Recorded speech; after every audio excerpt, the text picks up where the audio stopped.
Ambassador എന്ന് പറയുന്നത് പോലെയാണ് ഈ പരിശുദ്ധാത്മാവ് നമ്മളിൽ വർക്ക് ചെയ്യണത്. ദൈവത്തിൻ്റെ അംബാസിഡറാണ്.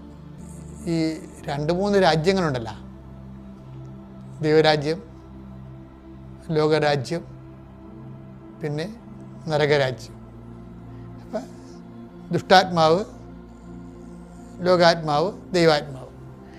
അപ്പോൾ ഈ ഏത് ആത്മാവിനാലാണ് നയിക്കപ്പെടുന്നതെന്ന് ഈശോ ചോദിച്ചിട്ടുണ്ട്. പല വിധത്തിലുള്ള ആത്മാവെന്ന് പറയുമ്പോൾ ആത്മാക്കൾ പലവിധം ഉണ്ടെന്നല്ല വ്യക്തമാകണത്.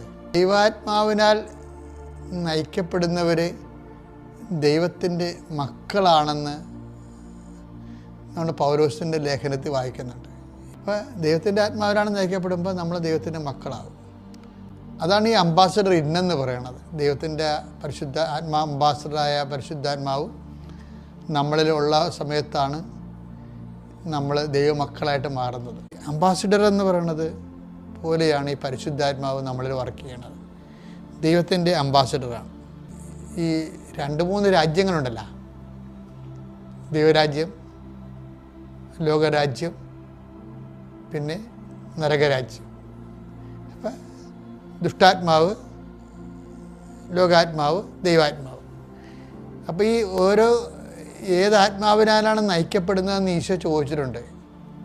പല വിധത്തിലുള്ള ആത്മാവെന്ന് പറയുമ്പോൾ ആത്മാക്കൾ പലവിധം ഉണ്ടെന്നല്ല വ്യക്തമാകണത്. ദൈവാത്മാവിനാൽ നയിക്കപ്പെടുന്നവർ ദൈവത്തിൻ്റെ മക്കളാണെന്ന് നമ്മൾ പൗലോസിൻ്റെ ലേഖനത്തിൽ വായിക്കുന്നുണ്ട്. അപ്പോൾ ദൈവത്തിൻ്റെ ആത്മാവിനാണ് നയിക്കപ്പെടുമ്പോൾ നമ്മൾ ദൈവത്തിൻ്റെ മക്കളാകും. അതാണ് ഈ അംബാസഡർ ഇന്നെന്ന് പറയണത്. ദൈവത്തിൻ്റെ പരിശുദ്ധ അംബാസഡറായ പരിശുദ്ധാത്മാവ് നമ്മളിലുള്ള സമയത്താണ് നമ്മൾ ദൈവമക്കളായിട്ട് മാറുന്നത്. അംബാസിഡർ എന്ന് പറയുന്നത് പോലെയാണ് ഈ പരിശുദ്ധാത്മാവ് നമ്മളിൽ വർക്ക് ചെയ്യണത്. ദൈവത്തിൻ്റെ അംബാസിഡറാണ്. ഈ 2-3 രാജ്യങ്ങളുണ്ടല്ലോ, ദൈവരാജ്യം, ലോകരാജ്യം, പിന്നെ നരകരാജ്യം. അപ്പം ദുഷ്ടാത്മാവ്, ലോകാത്മാവ്, ദൈവാത്മാവ്. അപ്പോൾ ഈ ഏത് ആത്മാവിനാലാണ് നയിക്കപ്പെടുന്നതെന്ന് ഈശോ ചോദിച്ചിട്ടുണ്ട്.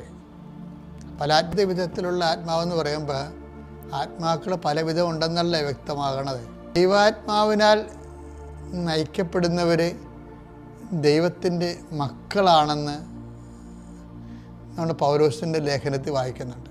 അപ്പോൾ ദൈവത്തിൻ്റെ ആത്മാവിനാണ് നയിക്കപ്പെടുമ്പോൾ നമ്മൾ ദൈവത്തിൻ്റെ മക്കളാകും.